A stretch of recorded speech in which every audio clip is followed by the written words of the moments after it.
माया में आसक्ति खराब है।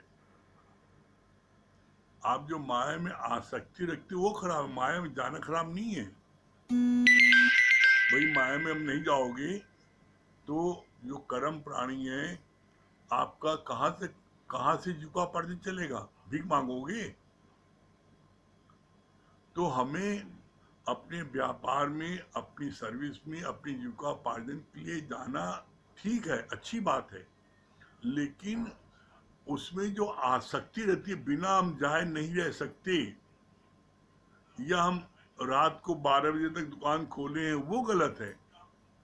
जो गवर्नमेंट ने जो आपको बोला है इतने बजे से इतने बजे तक दुकान खोलो, आप उतने बजे दुकान खोलो, मना थोड़ी नहीं है। लेकिन आप जो सुबह दातुन करते हुए आगे दुकान खोल देते हो और रात को 12 बजे तक दुकान, वो गलत है।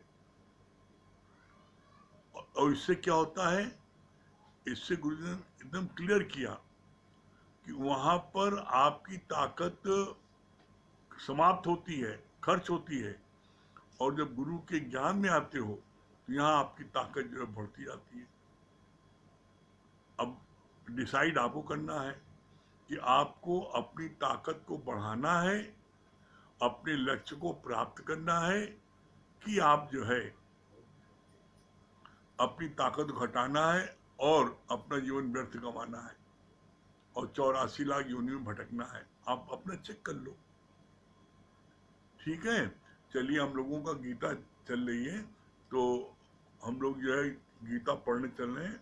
कल हम लोगों का चौथे अध्याय का हुआ था और चौथे अध्याय में पढ़ा गया था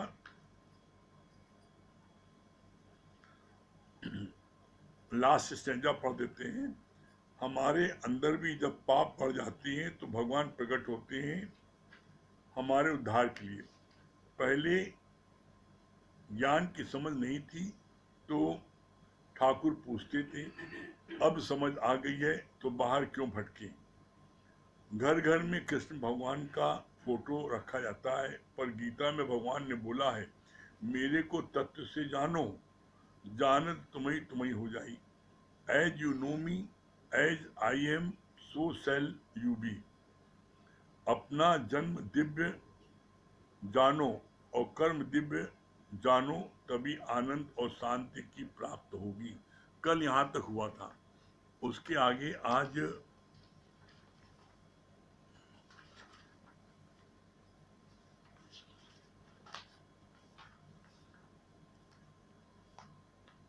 चौथे अध्याय में क्या लिखा है भगवान ने। गीता में कई जगह पर राग, भय और क्रोध को नष्ट करने के लिए लिखा है। राग, भय और क्रोध को नष्ट करने के लिए लिखा है। ये तुम्हारे शत्रु हैं। शत्रु से मनुष्य कितना सावधान रहता है, यहाँ तक कि शत्रु द्वार खटखटाता है तो भी नहीं खोलेंगे। ज्ञान तपस्या, जैसे आग में कुछ भी डाल दो तो जल जाता है, ऐसे ही ज्ञान अग्नि में तुम्हारे सारे विकार नष्ट हो जाते हैं।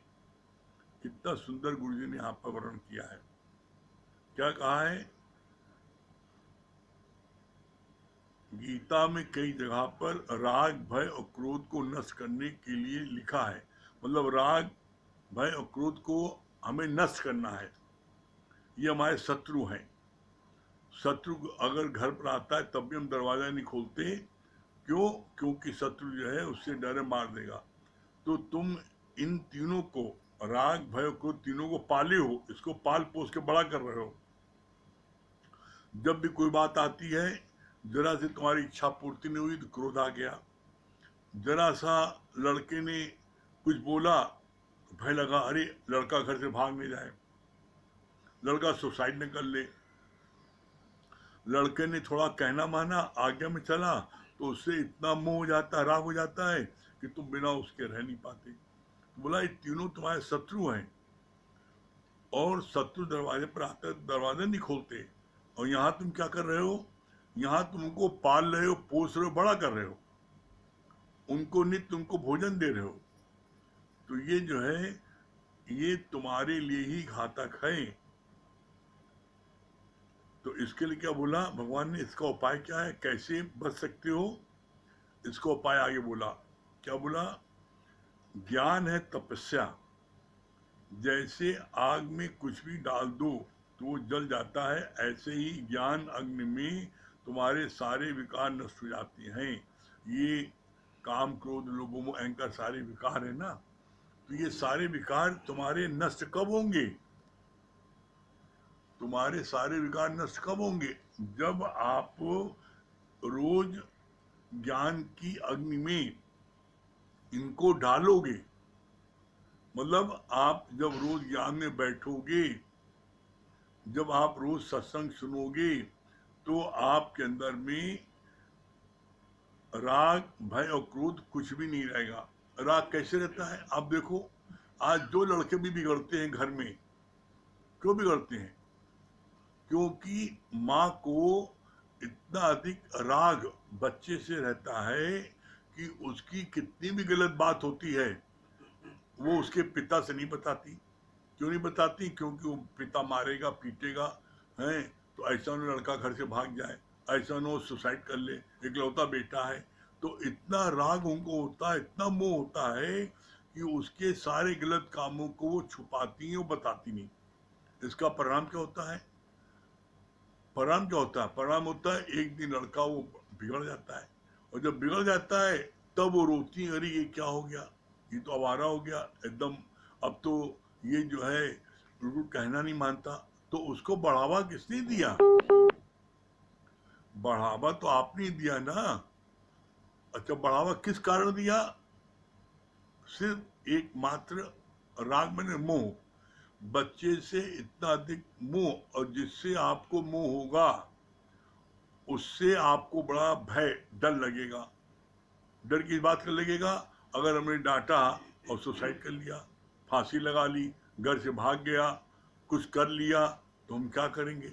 नहीं नहीं भैया, जो कर रहा करने दो, कुछ न बताओ। तो नहीं, अगर उसको जिस दिन वो गलती करता है पहले दिन ही उसको आप जो है सजा दे दोगी, तो फिर वो आगे गलती नहीं करेगा। और एक बात आप बहुत अच्छे से समझ लो, तुम्हारा मोह ही तुम्हें रुला रहा है, तुम्हारा मोह ही तुमसे गलत काम करा रहा है। न लड़का भागेगा और न लड़का सुसाइड करेगा। हर एक को अपनी जान प्यारी होती है। वो लाख धमकाएगा, हम भाग जाएंगे, हम जो है ये कर लेंगे, लेकिन करेगा कोई नहीं। क्यों? क्योंकि हर एक को अपनी जान प्यारी होती है, और हर एक को अपना सुख प्यारा होता है। जो सुख बच्चे को घर में मिलता है, जो आराम मिलता है, जो उसकी हर बात पूरी कर ली जाती है, या जो डरते हैं ना, जो बच्चे बर्बाद होते हैं, आवारा होते हैं, इसीलिए क्योंकि उनको जो है, उनको माँ उनकी सब उनकी करतूत को छुपाती है, और जब बड़े हो जाते हैं तो बेकाबू हो जाते हैं। तो सारी जिंदगी रोने से अच्छा एक दिन रोना अच्छा है। सारी जिंदगी रोने से अच्छा है एक दिन रो लो, ज्यादा अच्छा। भाई अगर कहीं भागता है, सुसाइड करता है, तो एक ही दिन रोगे ना। और वो रोज खुराफात करे, रोज चोरी बदमाशी करे, रोज जेल जाए और रोज मार खाए, तो वो तो रोज रोना हो गया। तो ऐसे घुट घुट के जीना, ऐसे घुट घुट करके जो है रोज रहना, वो जो है वो क्या है, वो आपको ज्यादा नुकसानदेह है। और कोई व्यक्ति लाख सुसाइड करना चाहे तब भी वो नहीं कर सकता। क्यों? क्यों नहीं कर सकता? इसका प्रमाण है, परमात्मा ने 6 चीजें अपने हाथ में रखी हैं। हानि लाभ, जीवन मरण, यह सप्य विधान। कितने लोग देखो आप, ट्रेन के नीचे आते हैं, पूरी ट्रेन निकल जाती है, उनको कुछ नहीं होता, और कोई घर बैठे बैठे लेटे लेटे सोते सोते मर जाता है। तो किसी को कोई ये चाहे कि मैं, कितने लोग सुसाइड करने के लिए करते हैं खुराफात, जहर खाते हैं, छत से कूद जाते हैं, हाथ पैर टूटता है, लेकिन मरते नहीं। तो जितनी चाबी भरी राम ने उतना चले खिलौना। वो मर नहीं सकते, उससे तुम्हें डराते हैं, हम भाग जाएंगे, हम सुसाइड कर लेंगे। तो ऐसे में जो तुम्हारा मोह है, वो मोह तुम्हें सारी जिंदगी तुम्हें रुलाएगा। उससे अच्छा एक दिन रो लो, अच्छा है। फिर बोला राग से भय उत्पन्न होता है। और फिर क्रोध, क्रोध क्यों आता है? क्रोध आता है जब आपकी इच्छा की पूर्ति नहीं होती, तो क्रोध आता है। तो आपसे किसने कहा, किस डॉक्टर ने कहा आप इच्छा करो? गुरु ने बोला इच्छा मात्रम अविद्या। इच्छा की मात्रा भी गलत है, अज्ञान है। किसने कहा इच्छा करो? इसीलिए गुरु जी को बोलना पड़ा, troubles don't come if you not invite them. परेशानी को यदि आप निमंत्रण न दो तो परेशानी आपके सामने नहीं आ सकती। परेशानी को निमंत्रण आप स्वयं देते हो। आपने किसी से कोई इच्छा की, मेरा ये काम कर दो, मेरे को ला के दो, और उसने मना कर दिया तो आपको क्रोध आ गया। फिर आपने कहा क्यों? और कभी किसी से कोई बात कहनी पड़े तो उससे हमेशा बोले ये देखो ये काम कर सकते हो, कर दो। आदेश नहीं दो ये करना पड़ेगा, और उसको मना करेगा तो तुम्हें क्रोध आएगा। ऐसा नहीं, ठीक है भाई सरलता से हो सकता, कर लो, नहीं हो सकता रहे दो। तो उसमें अगर वो मना करेगा तो बुरा नहीं लगेगा। फिर आगे बोला कि ज्ञान तपस्या, जैसे आग में कुछ भी डाल दो तो वो जल जाता है, ऐसे ही ज्ञान अग्नि में तुम्हारे सारे विकार नष्ट हो जाते हैं। आप नित्य मन मना भाव करके सत्संग सुनो, और आप फिर देखो आपके अंदर कोई आपके अंदर विकार बचता है। काम, क्रोध, लोभ, मोह, अहंकार, सारे विकार आपके ऐसे गायब हो जाएंगे कि आपको अपने जीवन में स्वयं ताजुब होगा, क्या हो गया हमें, हो क्या गया। तो ऐसे में कभी भूल के भी आप ये मत सोचो कि आपका ये विकार नहीं जाएगा। विकार जाएगा, निश्चित जाएगा। बस आप नित्य इसी अभ्यास में लगे रहो। बोला करत करत अभ्यास के जड़मत हो सुजान। एक दिन आपके अंदर में परिवर्तन निश्चित आएगा और पांचों विकार आपके एकदम समाप्त हो जाएंगे, उसमें अग्नि में जल के राख हो जाएंगे। किसी को मौत का, किसी को पड़ोसी का, किसी को पति का डर रहता है, पर ज्ञानी भय काहू को देत नहीं, न भय मानत आन। सर्वत्र परमात्मा भाव रखने से भी सभी डर समाप्त हो जाता है। कितनी एक लाइन में सारी चीजों को उत्तर दे दिया। क्या? परमात्मा का भाव रखने से सारी चीज समाप्त हो जाती है। काम, क्रोध, लोभ, मोह, अहंकार, पांचों विषय, कोई चीज भी आपको छू नहीं सकती जब आप सब में परमात्मा का भाव रखोगे। यही ज्ञान है, सब में भगवान देखना, यही ज्ञान है। तो आप सब में भगवान देखने में क्या दिक्कत है? इसके लिए बड़ी अच्छी बात हमारे सामने किसी प्रेमी ने गुरु जी से कही। कहा हमने भगवान को देखा नहीं तो हम कैसे भगवान देख ले सब में। तो गुरु जी ने बड़ा अच्छा जवाब दिया। कहा अच्छा भगवान को नहीं देखा है, गुरु को देखा है तुमने, हमको देखा है, तो सब में तुम हमको देखो बस। जो तुम्हारे सामने आए तुम ये समझो मेरा गुरु सामने। तो क्या तुम फिर उससे कोई खुराफात करोगे? कितने सरल शब्द गुरु जी समझा देते हैं, लेकिन जब आप मानोगे तभी तो उसका फायदा होगा। फिर आगे बोला सिकंदर जब भारत आ रहा था तो उसकी माँ ने कहा वहां से मेरे लिए 3 चीजें ले आना, गंगा जल, गीता और संत। एक संत नदी किनारे बैठा था, तप कर रहा था। सिकंदर ने कहा आप मेरे साथ यूनान चलो, मैं राजा हूँ। संत ने कहा मैं भला आपके साथ क्यों चलूं, मेरे को तो आप भिखारी नजर आते हैं। इतना सुनते सिकंदर ने उसकी छाती पर तलवार की नोक रख दी। तो वो भी संत निर्भयता से बोला तुम मेरे को मार नहीं सकते। ऐसी निर्भयता और संत का तेज देखकर सिकंदर नतमस्तक हो गया।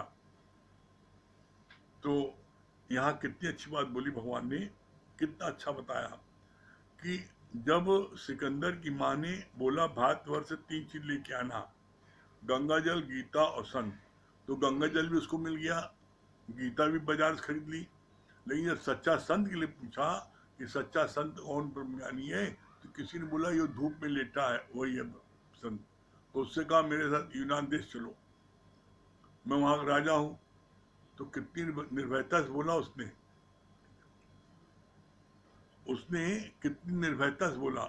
उसने क्या कहा, उसने बोला कि मैं तुम्हारे साथ क्यों चलूं, कहा मैं वहां का राजा हूं, मैं तुमको कह रहा हूं चलो वहां पर, नहीं चलोगे तो उसने कहा मैं, तुम तो हमको भिखारी नजर आ रहे हो। कितनी अच्छी बात बोली उसने। उसने कहा कि तुम तो हमको भिखारी नजर आ रहे हो, है मैं क्यों चलूं, मेरे सामने से हटो, मेरी धूप रोका तुमने, हटो मेरे सामने से।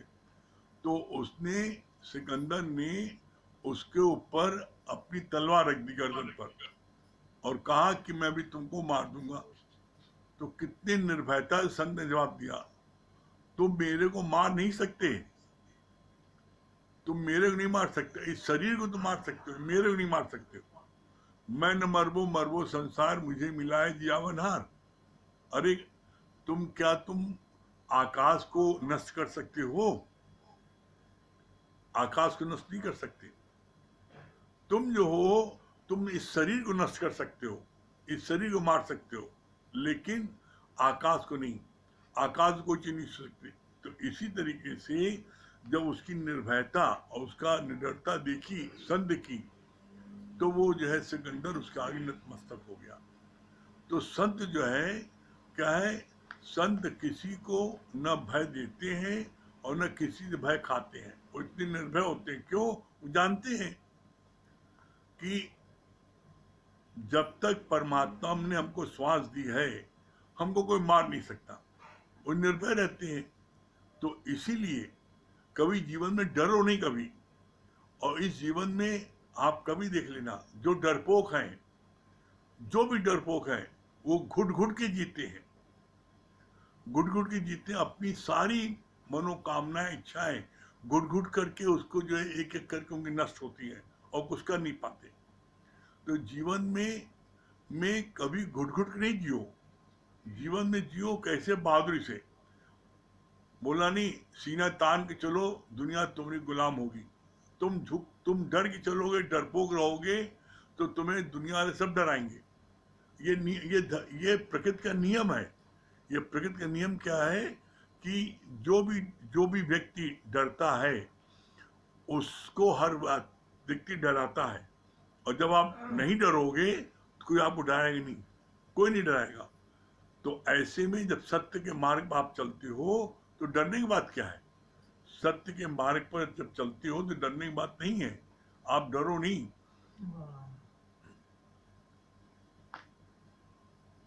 फिर बोला, संत जो है, जब संत ने कहा कि हटो मेरे आगे से और धूप तुम ले मेरी रोक रहे हो, तो कितनी अच्छी बात, वो संत के आगे नतमस्तक हो गया, खुद ही नतमस्तक हो गया कि भाई हाँ ठीक बात है, मैं इसको जो है झुका नहीं सकता। तो संत कभी किसी से डरते नहीं है। और इसी तरीके से आप भी कभी किसी से डरो नहीं। वो जैसे होता नहीं, कितनी अच्छी युक्ति बताई। वो बच्चा जो है दौड़ा जा रहा था और बंदर उसको दौड़ा जा रहा था, बंदर दौड़ा जा रहा था, बच्चा बेचारा हाँप रहा था। संत बड़े परमार्थी जाको शीतल अंग, और तपत बुझाए औरों की दे दे अपना रंग। संतों के अंदर में अनायास करुणा होती है। संत ने देखा कि बच्चा जो है बहुत देर से भाग रहा, गिर पड़ेगा और बंदर उसको दौड़ा रहा है, तो संत ने जोर से आवाज देके कहा, बेटा रुक जाओ। अब तिनको एक जैसे मर डूबते को तिनके सहारा, वो रुक गया। जब वो लड़का रुका तो बंदर भी रुक गया। तब संत ने कहा, बेटा पलट के बंदर की तरफ घूर के देखो। तो उसने कहा, भाई बंदर तो हमको दौड़ा ही रहता, अब संत की बात मान ले। वो पलटा, रुका और पलट के उसने बंदर की तरफ घूरा। जब बंदर की तरफ घूरा तो बंदर भागा। तो इसी तरह जो आप घूरता, आप उसको घूर दो। आपको कोई कुछ बिगाड़ नहीं सकता। क्यों नहीं बिगाड़ सकता? क्योंकि आप धर्म के रास्ते चल रहे हो, सत्य के मार्ग पर चल रहे हो, और सत्य के मार्ग पर भगवान ने क्या बोला है? पिता तजो प्रहलाद। प्रहलाद ने अपने पिता को तज दिया। मीरा तजो पति, मीरा ने अपने पति को तज दिया। दुनिया में जिसने तजा, तो आज प्रहलाद का नाम है, प्रहलाद के पिता नहीं है। प्रहलाद को लोग श्रद्धा से नमन करते हैं, उसके पिता को नहीं। आज जो है मीरा को लोग घर घर पूछते हैं, मीरा के पति को कोई नहीं जानता। तो यहाँ पर सत्य के मार्ग पर चलने पर कभी डरना नहीं। क्यों? क्योंकि सत्य का मार्ग है ही बहुत कठिन। इसको गुरु ने बोला ये खंडे की धारा है। अगर डर लगता है तो बैठ जाओ घर पर और घर गृहस्थी में ही अपना उसमें डूबो। भगवान ने कहा घर गृहस्थी में इतने साल डूबे, 25 साल 50 साल डूबे, क्या मिला? अपने जीवन के अनुभव सीखो। तुमने 25 साल गृहस्थी में दिए, तुम्हें मिला क्या? जलालत, बेइज्जती, डिप्रेशन, क्या मिला? सत्संग में तुम्हें क्या मिला?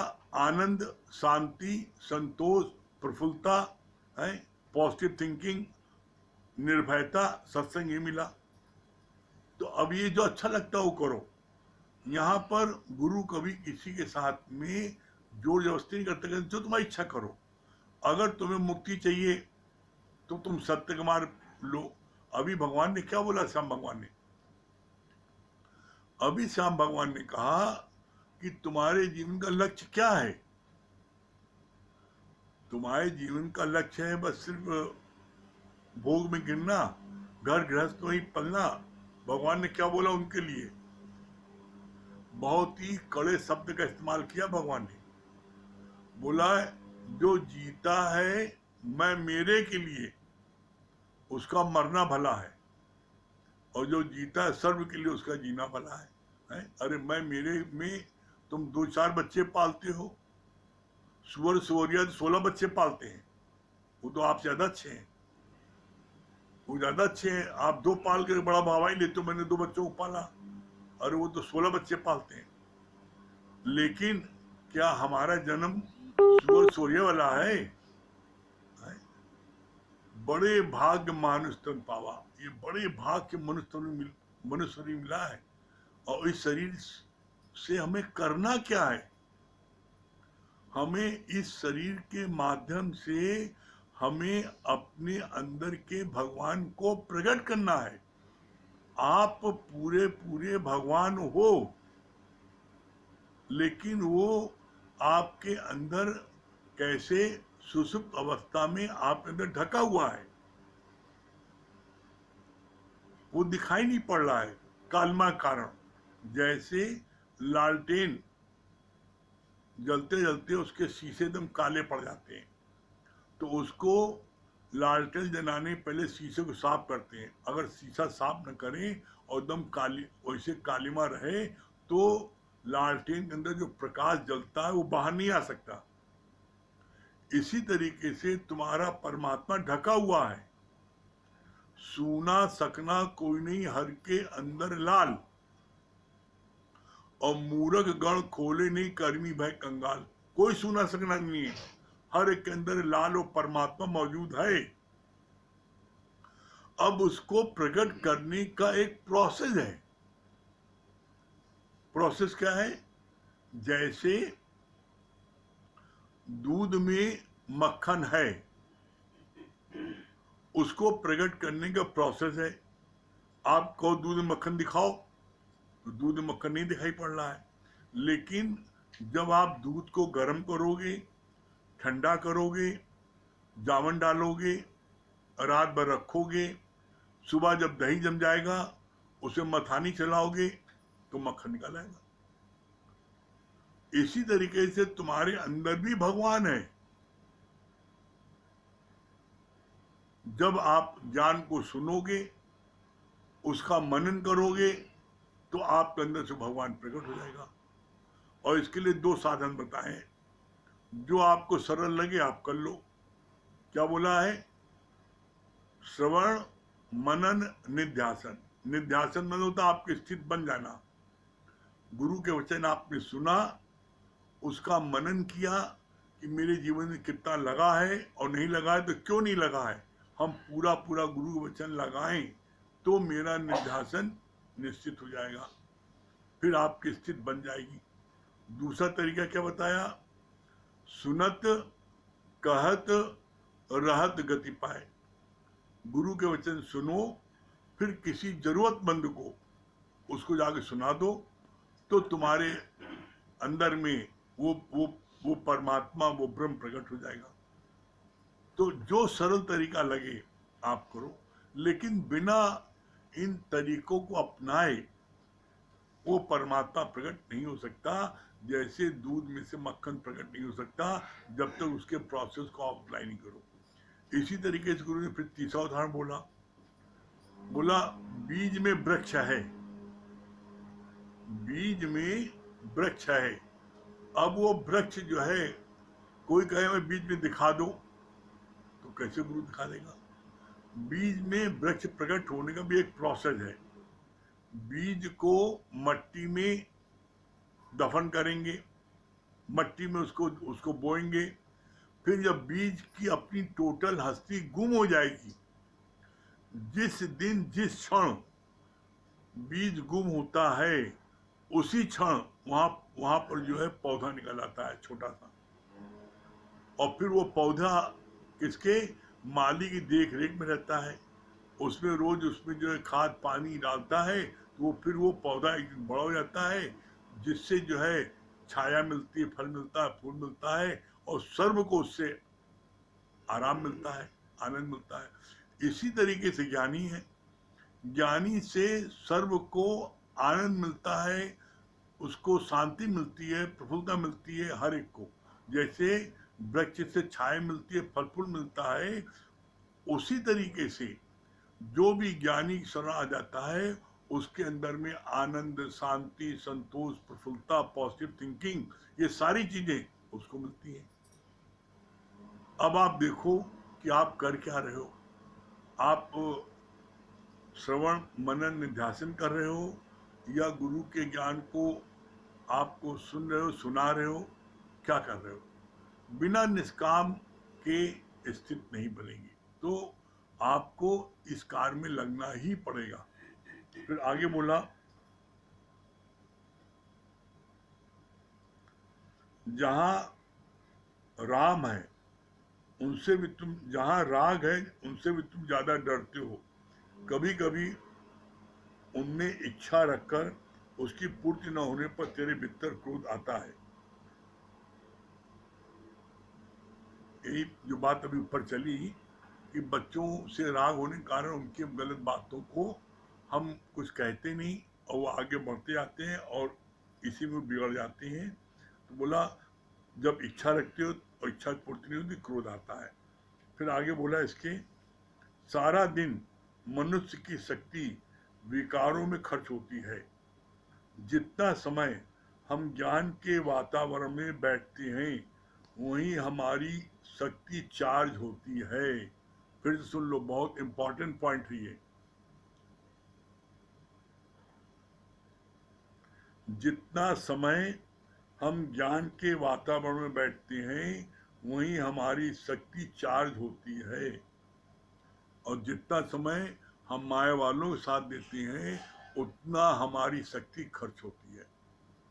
अब आप चेक कर लो, 24 घंटे में कितनी देर आप माया वालों के संग करते हो और कितनी देर आप जो है आप ज्ञान का, सत्संग का, गुरु संग करते हो। आप देखो, अजो कुछ बिगड़ो नहीं। आज से, अभी से सत्संग कल वृक्ष है। यहाँ पर ये संकल्प लो कि आज से कुछ भी हो जाए, आज से हम नित्य सत्संग लेंगे, नित्य गुरु का संग करेंगे। जब आप गुरु के संग करोगे, गुरु का वचन मानोगे, सत्संग लोगे, तो निश्चित आपकी भी स्थिति जो है गुरु के समान हो जाएगी।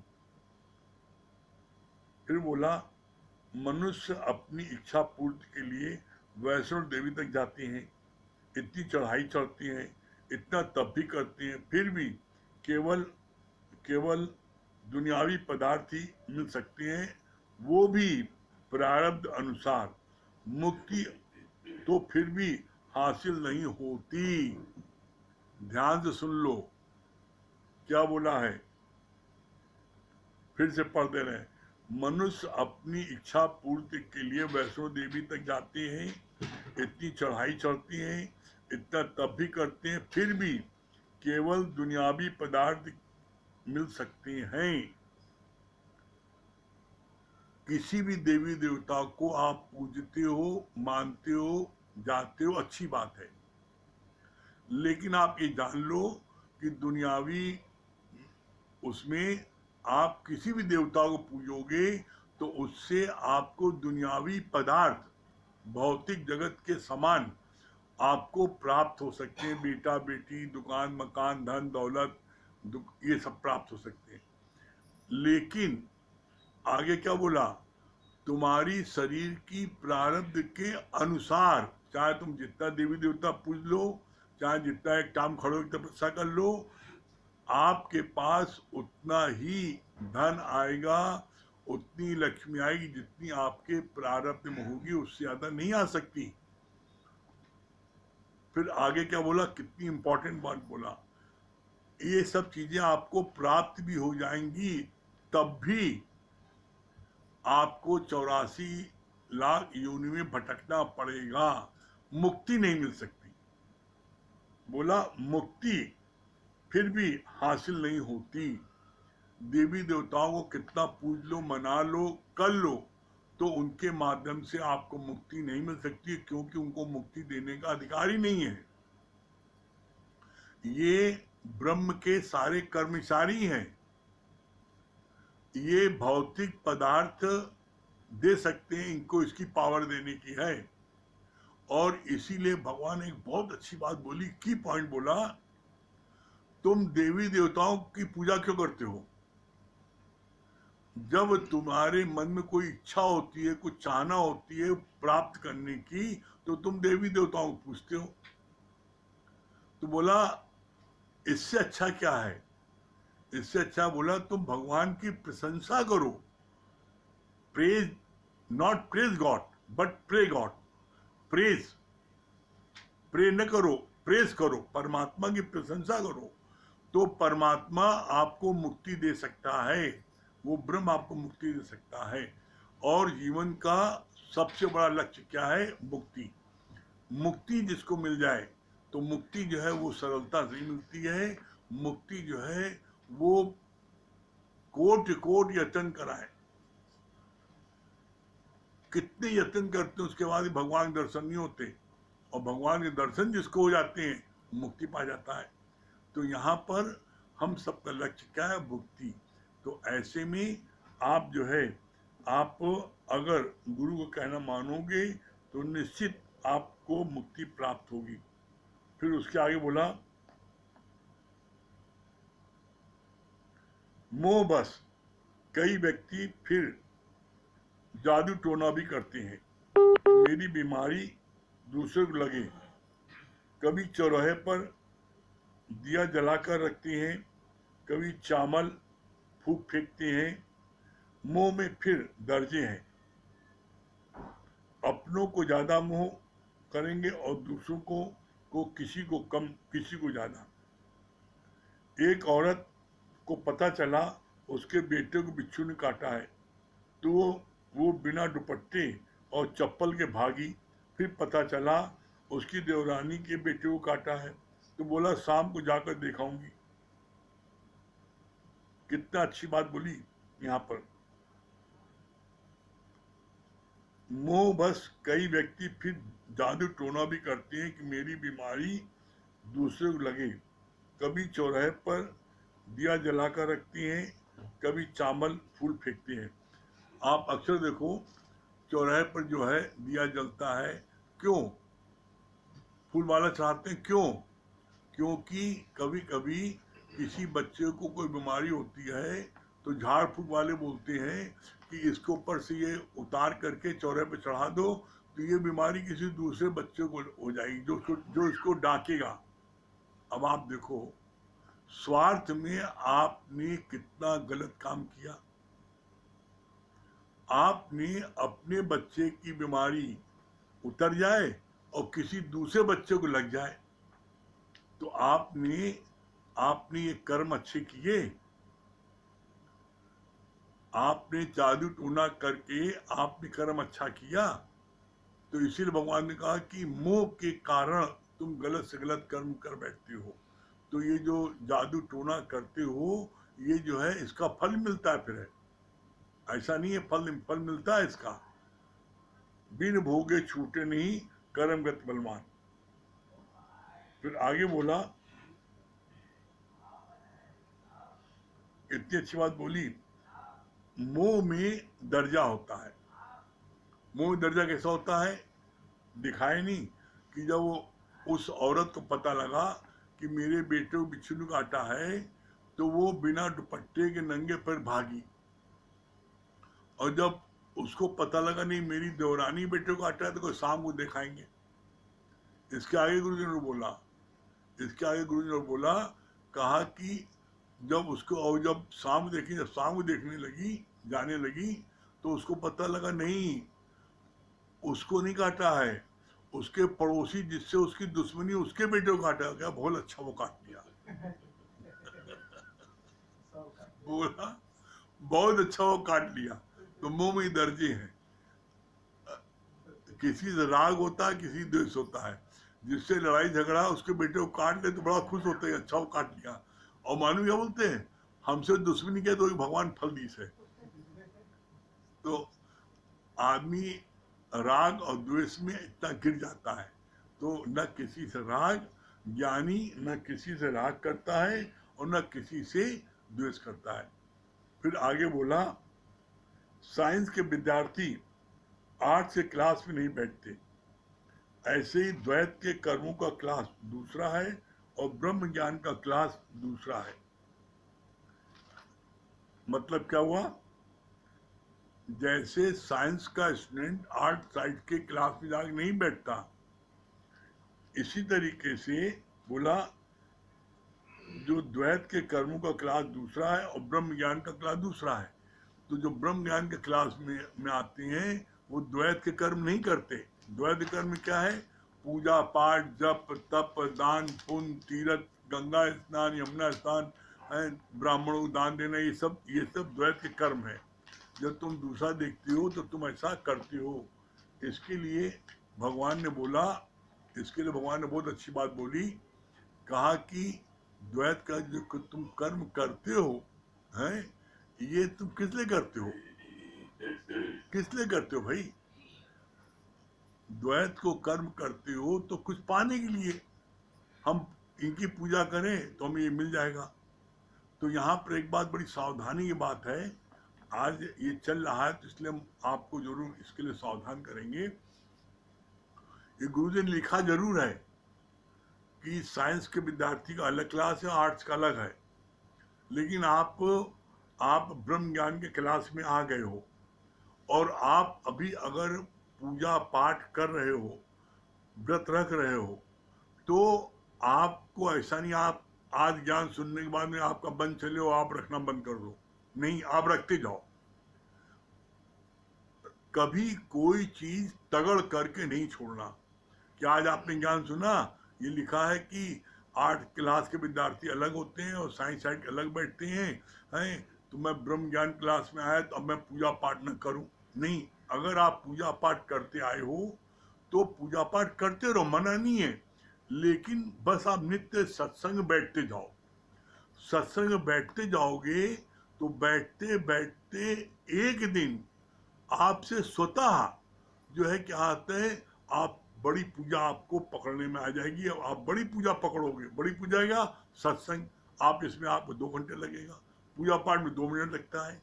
तो ऐसे में तगड़ करके कोई चीज छोड़ना नहीं हमको, क्योंकि तगड़ करके अगर आप छोड़ोगे, आपने आज सुना और छोड़ दिया और कल को बच्चे का एक्सीडेंट हो गया तो तुरंत घर वाले कहेंगे देखा और छोड़ो, और पूजा करना छोड़ देगा, बच्चा एक्सीडेंट हो गया। तो कभी कोई चीज तगड़ करके छोड़ने पर फिर आप उसको पकड़ लोगे और कोई चीज सहज छूट जाती है तो उसके लिए फिर हम जो है कोशिश नहीं करते पकड़ने की। तो आप ऐसा करोगे तो निश्चित आपको आनंद की प्राप्ति होगी। करके देखो, आनंद न मिले तब कहना। हाँ राकेश भैया। हाँ प्रणाम भैया। प्रणाम भैया प्रणाम। क्या बोले राकेश भैया? अरे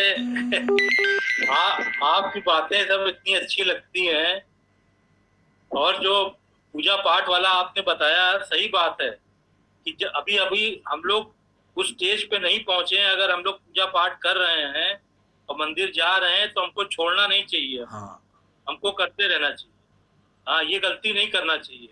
स्वतः जो है वो परमात्मा को जब छुड़ाना होगा, जब उस स्टेज पे पहुंच जाएंगे तो स्वतः छूट जाएगा। हाँ करेक्ट। इसलिए हमको अभी जो कर रहे हैं करना चाहिए। हाँ, क्योंकि जब कोई चीज हम तगड़ कर ही छोड़ते हैं और कोई विपरीत परिस्थिति आती है जीवन में, तो हाँ फिर हम उससे फिर पकड़ लेते हैं, तो वो चीज नहीं करनी। सही बात। हाँ चलिए राकेश भैया भजन सुना दीजिए।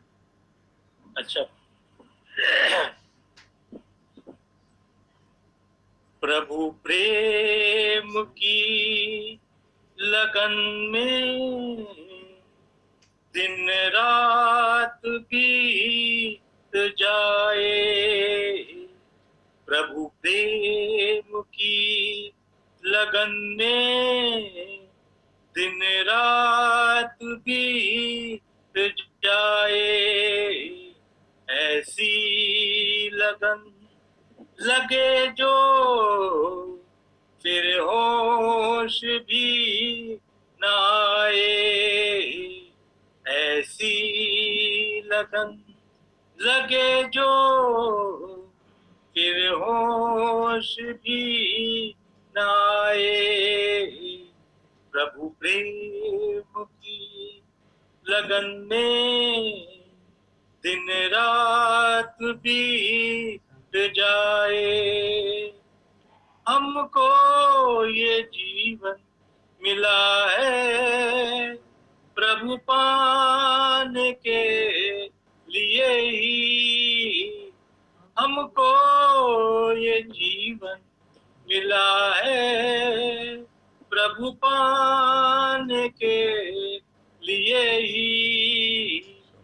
उसने प्रभु को पाया जिसने खुद ही गवाई। उसने प्रभु को पाया जिसने खुद ही गवाई। प्रभु प्रेम की लगन में दिन रात बीत जाए। ऐसी लगन लगे जो फिर होश भी न आए। प्रभु प्रेम की लगन में दिन रात बीत जाए। जिस जीव को चाह नहीं है झूठे पदार्थों की। जिस जीव को चाह नहीं है झूठे पदार्थों की। उसका तो मन प्रभु के रस में ही भीगता है। उसका तो मन प्रभु के रस में ही भीगता है। प्रभु प्रेम की लगन में दिन रात बीत जाए।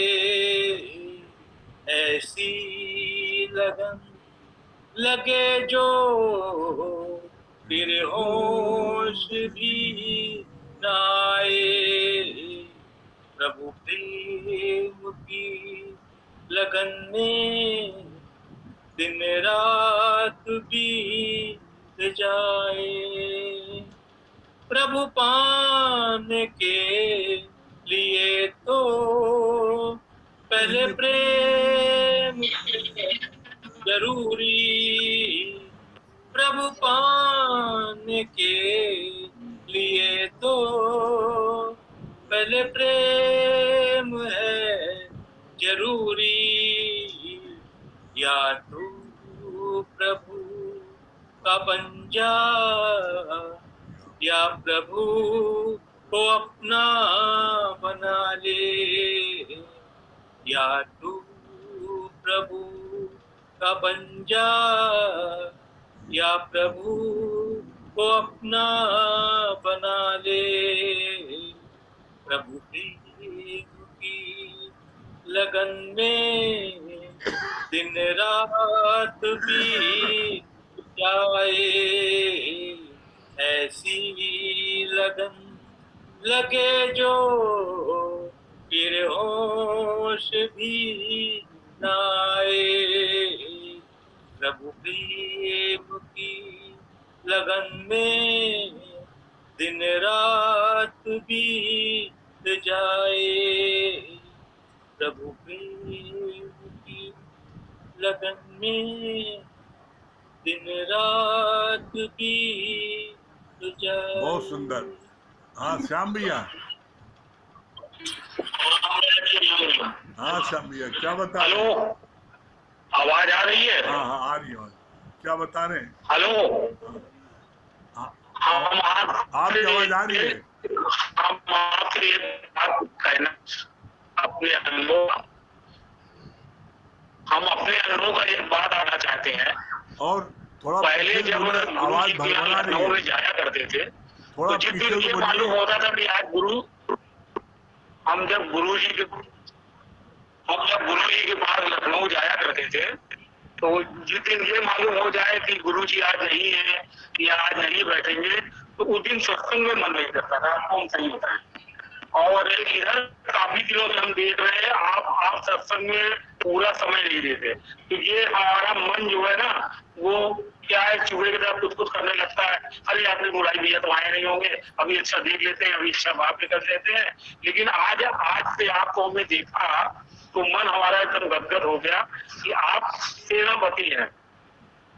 अगर आप पूरा समय दे रहे हैं तो हालत में एक पेपर वेट है, हम भी उसमें पीछे पीछे लगे रहेंगे। अच्छा, रही आज की वाणी की बात, तो आपने बहुत अच्छी बात बताई कि अपनी दृष्टि धन्यवाद, आपको धन्यवाद हमारे मन की बात थी उसी लिए बताया। अच्छा, आज की जो वाणी आपकी अच्छी लगी, आपने बताया कि भगवान का भाव रखो, हर एक के प्रति भगवान का भाव रखो तो तुम्हारे जितने विकार है ऑटोमेटिक खत्म हो जाए। और बिल्कुल सही बात है, जब भी भगवान का भाव रख के किसी से बात करो तो जो भी विकार है अपने आप खत्म होने लगते हैं। दूसरी बहुत अच्छी सी बात आपने आपकी पूरी सत्संग सुना कि बीज में वृक्ष की शक्ति है, लेकिन वो प्रोसेस से चलता है। पहले उसको मतलब जो है गीला पानी रखो, फिर उसमें डालो, तब हरा भरा होगा। उसी प्रकार से सत्संग है, सत्संग में पहले सुनो, फिर मनन करो, फिर निर्यासन करो। तो वास्तव में ये ज्ञान और ये सत्संग की महिमा ऐसी है कि इसके वातावरण में जब बैठते हैं, सत्संग सुनते रहते हैं तो कहीं भी दिमाग नहीं चलता। ये सत्संग जैसे लग रहा है सत्संग सुनना है, ये आपका वास्तव में जो ये सत्संग है, डायरेक्ट सत्संग बिल्कुल लग रहा है कि सुन रहे हैं। तो ये वातावरण एकदम बिल्कुल दूसरे टाइप को बना देता है। और तीसरी चीज जो आपने कही कि भगवान के पास कहते हैं ना, द्वैत का कर्म क्या करना। अरे भाई, हम जाते हैं किस लिए? अपनी हर एक मनोकामना पूरी करने के लिए। और यहाँ जब कामना ही नहीं है कोई चीज की तो वहां जाएंगे क्या, जाकर करेंगे भी क्या? और तीसरी चौथी चीज जो आपने कहा कि द्वैत का कर्म कोई तगड़ करके छोड़ना नहीं चाहिए। और जो ये करते हैं बिल्कुल गलती करते हैं, तो इधर पूजा पाठ भी कर रहे हैं और इधर मतलब जो है डर के मारे ये भी कर रहे हैं। तो ये हमने भी किया, पहले हम भी बहुत द्वैत का कर्म करके ही आए हैं, लेकिन कब किस समय छूट गया पता ही नहीं चलता। अरे भाई, बड़ा जब एक रथ मतलब मिल गया तो छोटा रास्ता तो अपने आप छूट जाता है, खत्म हो जाता है। तो ये जो बात आपने समझाई है, ये वास्तव में हर प्रेमियों के लिए बहुत ज्यादा उपयोगी और ठीक है, क्योंकि होता क्या है कि ना इधर के जाए ना उधर। हाँ, बहुत अच्छे श्याम भैया। वंदना जी कटरा।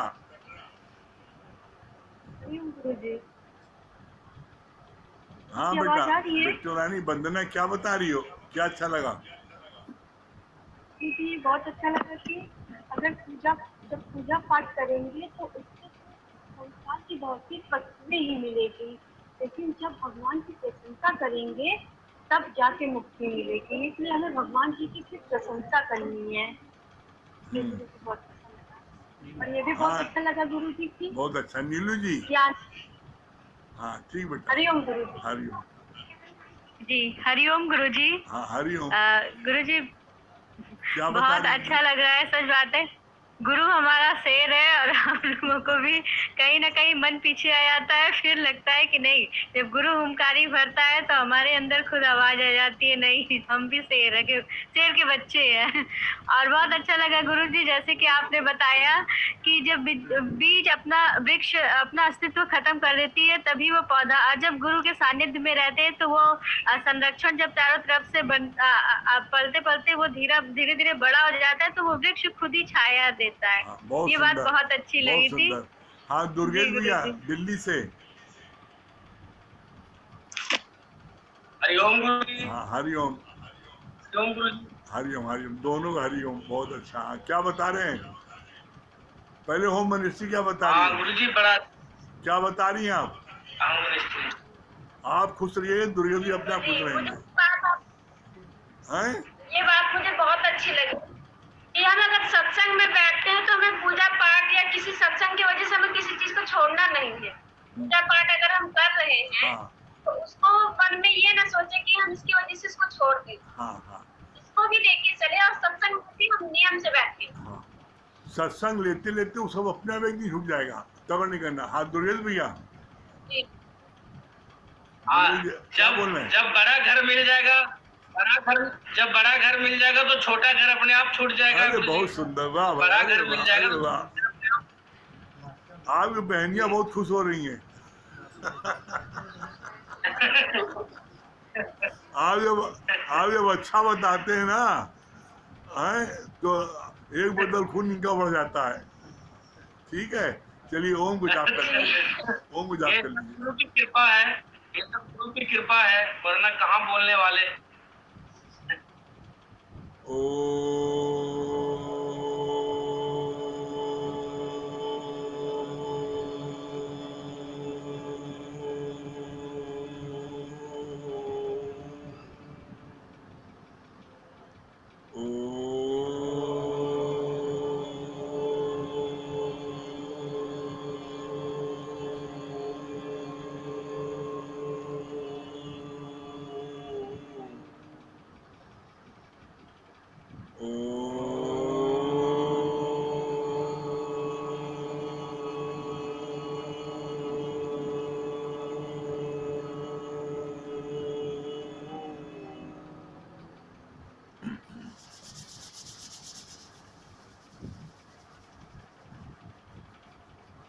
सभी प्रेमियों को हरिओम।